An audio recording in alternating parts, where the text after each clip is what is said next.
Hello students, I am DK Singh and today I will start real numbers of standard 10. To study real numbers, first of all we have to see some basic points. First is natural numbers. Real numbers पढ़ने के पहले हम इन सब points को देखेंगे क्योंकि इन सब का यूज करना हमको है, ठीक है ना। तो फर्स्ट क्या आपका है, फर्स्ट आपका है नेचुरल नंबर्स है। तो पता होगा आपको कि counting numbers are known as natural numbers. जिस नंबर से हम लोग काउंट करते हैं वो क्या कहलाता है, आपका नेचुरल नंबर्स कहलाता है। अब सुन लो सेकंड क्या आपका होल नंबर्स है। तो याद रखना कि counting numbers starting from zero are known as whole numbers. अगर काउंटिंग नंबर स्टार्ट होगा जीरो से तो वह क्या कहलाएगा, आपका होल नंबर्स कहलाएगा। अब थर्ड क्या आपका है, इंटीजर्स है। याद रखना कि जब हम लोग इन होल नंबर्स में नेगेटिव्स ऑफ नेचुरल नंबर को शामिल करते हैं तो वह क्या कहलाता है, आपका इंटीजर्स कहलाता है, ठीक है। जैसे आपका क्या इंटीजर्स जो होता है वो पॉजिटिव भी होता है और क्या होता है, नेगेटिव होता है, ठीक है। अगर कोई पूछे कि लिस्ट इंटीजर क्या होता है तो क्या बताएंगे, इन्फिनिटी। पूछे आपके लार्ज नंबर क्या होता है, इन्फिनिटी, ठीक है ना। अब फोर्थ क्या आपका हो गया, फोर्थ हो गया आपका इवन नंबर्स। तो याद होगा कि the number which is divisible by 2, जो 2 से डिवाइड हो जाए वो कहलाएगा इवन नंबर। जैसे 2 4 6 8। फिफ्थ क्या है, ऑड नंबर्स है। The number which is not divisible by 2, जो 2 से डिवाइड ना हो वो क्या कहलाएगा, आपका ऑड नंबर कहलाएगा। 1 3 5 एंड सो ऑन। अगर ये दोनों को मिला देंगे तो क्या बन जाता है, यह बन जाता है आपका नेचुरल नंबर बन जाता है, ठीक है ना। 6 क्या आपका है, 6 आपका है प्राइम नंबर्स है। तो प्राइम नंबर्स आप पढ़े होगे कि वैसा नंबर जो 1 और इससे अपने आप से सेल्फ से अगर वो डिवाइड होता है तो वह कहलाता है आपका प्राइम नंबर कहलाता है। जैसे क्या है 2 को अगर डिवाइड करोगे तो 1 से लगेगा और 2 से लगेगा। अगर 3 को डिवाइड करेंगे तो 1 से लगेगा और 3 से लगेगा, ठीक है ना। याद रखना कि the number having only 2 factors is known as prime number. जिस नंबर के पास केवल 2 फैक्टर होगा वह क्या कहलाएगा, आपका प्राइम कहलाएगा। अब जान लेंगे लोग को प्राइम क्या होता है। तो कहता है क्या, a set of 2 natural numbers having no common factor other than 1। वैसा सेट, 2 नेचुरल नंबर का वैसा सेट जिसमें 1 के अलावा कोई कॉमन फैक्टर आपका नहीं हो। जैसे कि 2 और 3 में क्या देखोगे, 2 और 3 जब देखोगे इसमें तो दोनों में कॉमन फैक्टर केवल एक होता है। कैसे कि 2 को डिवाइड करेंगे तो 1 से लगेगा और 2 से लगेगा। 3 करेंगे तो 1 से लगेगा, 3 से लगेगा। यहां पे देख लो 3 और 4 है। 3 को डिवाइड करोगे तो 1 और 3 हो गया। 4 करोगे तो 1 से लगेगा, 2 से लगेगा और 4 से लगेगा। तो ये दोनों नंबर में क्या है, केवल 1 आपका कॉमन है। एक कोई जरूरी नहीं है कि को प्राइम होने के लिए दोनों हमको प्राइम चाहिए, ऐसा नहीं, कोई भी हो सकता है, ठीक है ना। अब देखेंगे लोग ट्विन प्राइम क्या होता है। तो ट्विन प्राइम कहता है क्या कि द 2 प्राइम नंबर्स है ना हैविंग डिफरेंस ऑफ 2। वैसा 2 प्राइम नंबर जिसका डिफरेंस कितना हो, आपका 2 हो। जैसे क्या 3 और 5 हो गया, 5 और 7 हो गया, 11 और 13 हो गया। तो क्या आपका है, ट्विन प्राइम हो गया आपका। अब देखेंगे हम लोग आगे प्राइम ट्रिपलेट क्या होता है। तो कहता है क्या प्राइम ट्रिपलेट, याद रखना कि a set of 3 prime numbers in which the difference between smallest and largest is 6। वैसा 3 प्राइम नंबर्स का सेट जिसमें स्मॉलेस्ट और लार्जेस्ट का डिफरेंस कितना हो, 6 हो। ऐसे भी कर सकते हैं कि अगर ऐसा 3 प्राइम नंबर्स का सेट जिसमें if p is a prime number and it follow p plus 4, p plus 6 और p plus 2, p plus 6 अगर इस पैटर्न का फॉलो करेगा ना अगर, तो वह क्या कहलाएगा, प्राइम ट्रिपलेट कहलाएगा। समझा गया ना। जैसे क्या होगा 5 7 11, यहाँ पर क्या है 5 से 2 अधिक है और इससे क्या है 6 अधिक है। यहाँ पर देख लो ये भी क्या है, इससे 2 अधिक है, इससे क्या है 6 अधिक है। यहाँ देख लो इससे 4 अधिक है, इससे कितना अधिक है 6 अधिक है। तो ये आपका क्या हो गया, प्राइम ट्रिपलेट हो गया, ठीक है ना। अब कहलाता है क्या, कंपोजिट कहलाता है। कंपोजिट नंबर्स क्या होता है, तो याद रखना कि कंपोजिट नंबर्स कहलाता है कि the number having more than 2 factors. जिस नंबर का 2 से अधिक फैक्टर होगा वह कहलाएगा आपका कंपोजिट नंबर्स कहलाएगा। जैसे कि 4 हो गया, अगर 4 को डिवाइड करोगे तो 1 से लगेगा, 2 से लगेगा, 4 से लगेगा। ये क्या हो गया, आपका कंपोजिट हो गया। 6 को करेंगे तो क्या होगा, 1 से लगेगा, 2 से लगेगा, 3 से लगेगा, 6 से लगेगा, तो यह क्या हो गया आपका कंपोजिट हो गया आपका। तो जान गए यहां तक कंपोजिट नंबर्स। अब 11th में क्या है क्या रेशनल नंबर्स कहलाता है। आपको पता होगा कि जो भी नंबर इस फॉर्म होगा, फ्रैक्शन के फॉर्म होगा अगर आपका, ठीक है ना, वह क्या कहलाएगा आपका, वह कहलाएगा आपका रेशनल नंबर कहलाएगा। इसे बताया भी गया होगा कि the number in form of p by q where p and q are integers but q not equal to 0। अगर कोई भी नंबर इस फॉर्म में रहेगा ना p बाई q के रूप में, जहां पर p और q क्या है इंटीजर्स है, लेकिन q नॉट इक्वल टू आपका 0 होना चाहिए। ये q यहां पर 0 को छोड़कर कुछ हो सकता है, ये सब क्या आपका है रेशनल नंबर्स कहलाएगा, ठीक ना। 12th क्या कर रहा है रेशनल नंबर्स कहलाता है। तो आप पता होगा कि non terminating and non repeating numbers are known as irrational numbers, कि जो नंबर नॉन टर्मिनेटिंग हो और जो नॉन रिपीटिंग हो वह क्या कहलाता है इरेशनल कहलाता है। जैसे कि देखो यहां पर इस नंबर को ध्यान से देखो 0.101 001 001 एंड सो ऑन। इसमें क्या आप देख रहे हो, इस नंबर में 0 यहाँ पर सिंगल टाइम है, डबल टाइम है, यहाँ पर ट्रिपल टाइम में आया है, तो यह क्या है रिपीट नहीं कर रहा है, यह क्या आपका है इरेशनल है। आपको पूछेंगे √2 को हम लोग इरेशनल क्यों कहते हैं, जब √2 का हम लोग निकालेंगे स्क्वायर रूट या पूरी तरह नहीं निकलता है, और पॉइंट के बाद जब भी नंबर आता है तो वह क्या होता है चेंज होकर के आता है, इसलिए क्या है इरेशनल नंबर है। यानी याद रहेगा ना, इरेशनल नंबर का मतलब हुआ कि वैसा नंबर जिसमें पॉइंट के बाद आने वाला नंबर रिपीट नहीं करे, वह कभी कटे भी नहीं, तो वह क्या कहलाएगा आपका इरेशनल कहलाया जाएगा आपका। अब देखो 13 में क्या कर रहा है रियल नंबर्स कहलाता है। रियल नंबर्स क्या है, इतना याद रखो कि जितना हम लोग नंबर पढ़ते हैं ना वह सब क्या है, वह सब रियल नंबर्स है। यानी यह set of rational and irrational make a set of real numbers. याद है ना कि वैसा सेट जिसमें रेशनल और इरेशनल दोनों आते हैं वह क्या कहलाता है आपका रियल नंबर्स कहलाता है। यहां तक ठीक है ना। आगे वो देखेंगे अब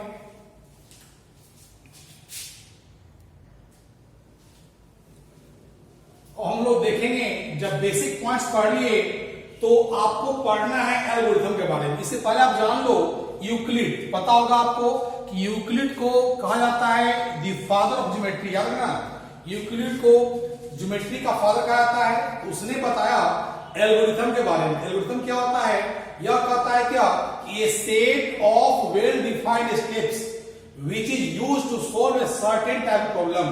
याद रखना कि एल्गोरिथम क्या है कि एल्गोरिथम एक स्टेप्स का वेल डिफाइंड स्टेप्स का ऐसा सेट है जिसका यूज हम लोग किसी प्रॉब्लम को सॉल्व करने में करते हैं। यानी कहने का मतलब हुआ कि जब algorithm is a process in which we solve a particular problem step by step, ठीक है ना। किसी भी प्रॉब्लम को हम अगर स्टेप बाय स्टेप सॉल्व करेंगे तो वह क्या कहलाएगा, वह एल्गोरिथम कहलाएगा। यानी एल्गोरिथम हमें किसी प्रॉब्लम को एक सॉल्व करने का एक मेथड प्रदान करता है, ठीक है ना। हम लोग चलेंगे लेमा की ओर। लेमा क्या है, तो लेमा कहता क्या है कि it is a proved statement. याद रखना, it is a proved statement which is used to prove other statement. Lemma क्या है, यानी कि वैसा स्टेटमेंट जो पहले से प्रूव हो और उसका यूज अदर स्टेटमेंट को प्रूव करने में किया जाए तो वह क्या कहलाता है, लेमा कहलाता है। ध्यान देना, दोनों में डिफरेंस है। यह एक सीरीज है, स्टेप्स का सीरीज है। कोई भी काम करते हो अगर आप और उसको स्टेप बाय स्टेप करते हो अगर, तो वह कहलाता है एल्गोरिथम कहलाता है। यानी कि किसी भी प्रॉब्लम को हम स्टेप बाय स्टेप सोल्व करेंगे तो वह क्या कहलाएगा, वह एल्गोरिथम कहलाएगा। और लेमा क्या हुआ कि यह वैसा प्रूव्ड स्टेटमेंट जिसका यूज अदर स्टेटमेंट को प्रूव करने में किया जाए वह कहलाएगा आपका लेमा कहलाएगा। तो यूक्लिड ने क्या बताया इसके बारे में, उसने बताया कि if A and B are two positive integers,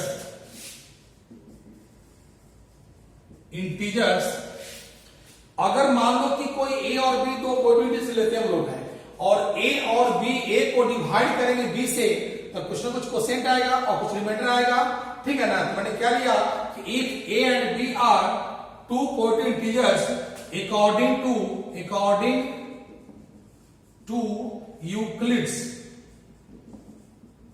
Euclid's lemma, we know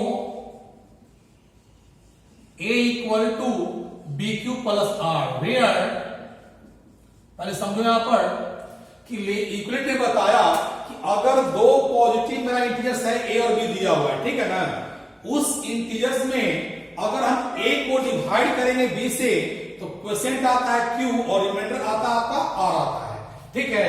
तो हम लोग ऐसे लिख सकते हैं ना, a equal to b q plus r. इसका मीनिंग क्या हुआ कि remainder is less than divisor but equal and greater than zero. जब भी कोई रिमाइंडर होता है, याद रखना, जब भी हम डिवाइड करते हैं तो रिमाइंडर का जो वैल्यू आता है वो हमेशा डिविजर से छोटा होता है और जीरो से बड़ा या बराबर होता है, ठीक है ना।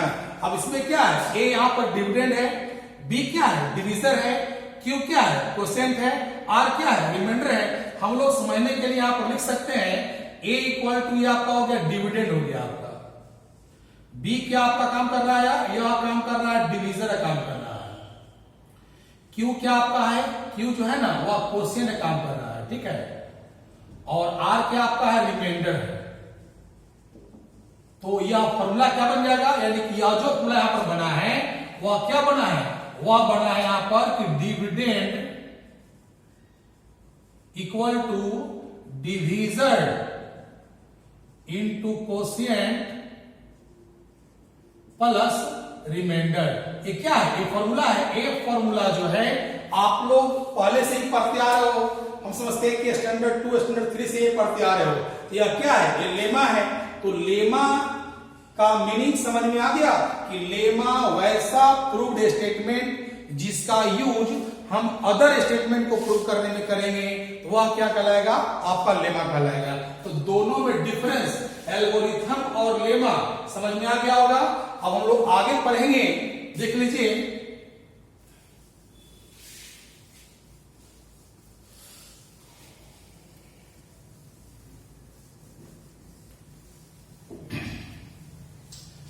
हम लोग कैसे पढ़ेंगे आगे, इसमें ध्यान दो। यहां पर दिया रहेगा आपको कि बाय यूजिंग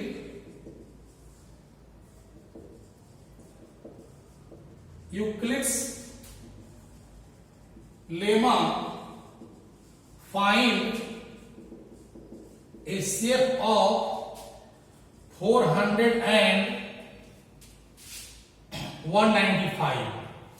यहां पर करें क्या कि यूक्लिड्स का लेमा का यूज करके इन दोनों का आप एचसीएफ निकालो। पता है ना एचसीएफ क्या होता है, हाईएस्ट कॉमन फैक्टर।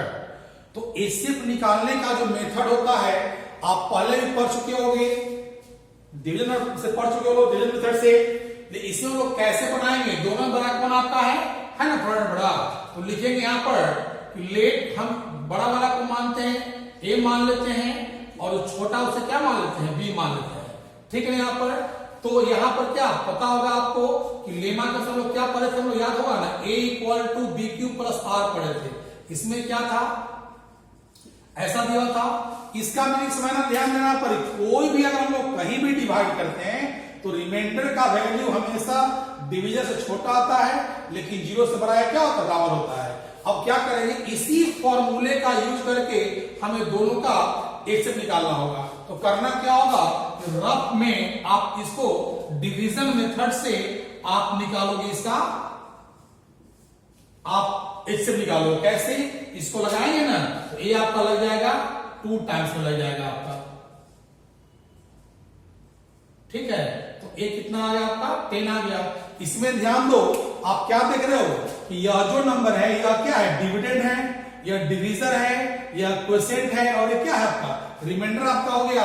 तो कैसे लिखोगे इसको कि 400 इक्वल टू 195 इंटू 2 प्लस 10 हो गया आपका। समझ में आ रहा है। फिर क्या करते, इसमें से घेरते हो, याद होगा आप लोग को। फिर लगाओ, यह लगेगा पहले 1 टाइम में लगेगा आपका, फिर लगेगा 9 टाइम्स में लगेगा एंड 5। तो इसमें क्या है, इसमें आपका ए हो गया डिविडेंड, ए हो गया डिविजर, ए हो गया क्वोशिएंट, ये हो गया रिमाइंडर। यानी आपके पास चला जाएगा 195 इक्वल टू 10 इंटू 19 प्लस 5। फिर यहां लगाएंगे, इसको ऐसे करेंगे हम लोग, यहां 10 लिखेंगे तो क्या आ गया आपका 2 टाइम्स में आ गया ना जीरो। जब रिमाइंडर जीरो आ जाएगा उसे छोड़ देंगे तो क्या हो जाएगा आपका, यहां पर यहां चला जाएगा 10 इक्वल टू 5 इंटू 2 प्लस 0। अब देखो इसमें आपका डिविजर कौन है ना 5। तो आपका डिवीजन कितना निकल गया आपका, यहाँ पर लिखेंगे HCF इक्वल टू क्या हो गया आपका 5 हो गया। ध्यान दो यहाँ पर देखो ए नंबर आपका यहाँ चला है, ए नंबर आपका यहाँ चला है, ए नंबर यहाँ आया, यही प्रक्रिया चलती जाए कब तक, जब तक रिमाइंडर आपका 0 ना हो जाए। तो एग्जामिनेशन में आपका ऐसे आता है कि यूक्लिड्स लेमा या यूक्लिड्स एल्गोरिथम का यूज करके HCF निकालना, तो आप ऐसे बनाओगे, ठीक है ना। हम लोग एक एग्जांपल और लेते हैं।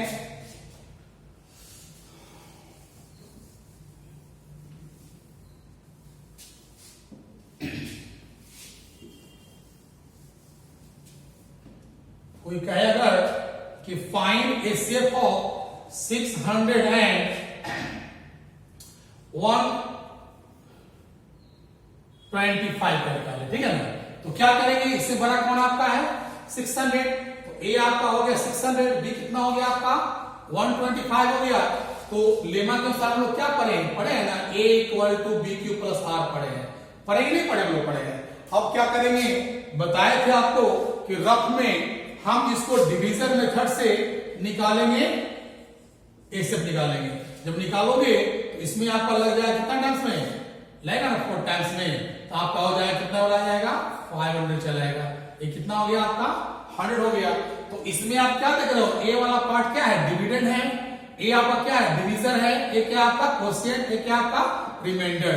तो आपका बन जाएगा कितना बन जाएगा आपका ये, इसको लिखेंगे कैसे 600 इक्वल टू 125 इंटू 4 प्लस 100 हो गया। फिर वैसे ही काम करना आपको है, इससे इसको निकालना है ऐसे, तो ये आ गया 1 टाइम में आपका आ गया, ठीक है ना। तो यहां पर क्या होगा, ए नंबर यहां जाएगा 125 इक्वल टू 100 इंटू 1 प्लस 25। अब देखो फिर इसको लगाते हैं ऐसे, आ गया ना 0, इसमें कौन है डिविडेंड कौन बना है 100 है, तो आ गया 100 इक्वल टू 25 इंटू 4 प्लस 0।